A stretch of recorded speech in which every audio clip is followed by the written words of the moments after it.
La science de la cosmologie moderne, observationnelle et théorique, indique clairement qu'à un moment donné, l'univers entier n'était qu'un nuage de fumée, c'est-à-dire une composition gazeuse opaque, très dense et très chaude, ce qui constitue l'un des principes incontestés de la cosmologie moderne standard. Les scientifiques peuvent désormais observer la formation de nouvelles étoiles à partir des restes de cette fumée, voir les figures 1 et 2. Figure 1, une nouvelle étoile se forme à partir d'un nuage de gaz et de poussière, nébuleuse, qui est l'un des vestiges de la fumée, à l'origine de l'univers tout entier. L'Atlas de l'espace, Heather et Ambest, p. 50. Figure 2, la nébuleuse du Lagon est un nuage de gaz et de poussière d'environ 60 années-lumière de diamètre. Elle est excitée par le rayonnement ultraviolet des étoiles chaudes qui se sont récemment formées en son sein. Horizon, Exploring the Universe, CID, planche 9, de l'Association of University for Research in Astronomy, UNC. Les étoiles lumineuses que nous voyons la nuit étaient, tout comme l'ensemble de l'univers, dans cette matière, fumée.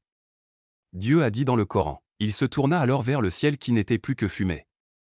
Coran 41, 11. Puisque la terre et les cieux au-dessus, le soleil, la lune, les étoiles, les planètes, les galaxies, etc., ont été formés à partir de cette même fumée, nous en concluons que la terre et les cieux formaient une seule et même entité.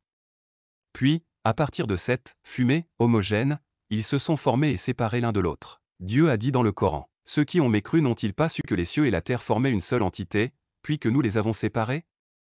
Coran 21h30, il y a certaines choses que vous faites peut-être qui vous éloignent d'Allah, et si vous voulez savoir QOI, cliquez sur le lien dans la description de la vidéo. Alfred Kroné est l'un des géologues les plus renommés au monde.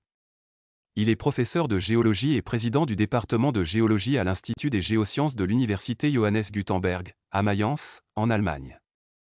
Il a déclaré, en pensant à l'origine de Mahomet, « Je pense qu'il est presque impossible qu'il soit venu de l'autre côté de la mer.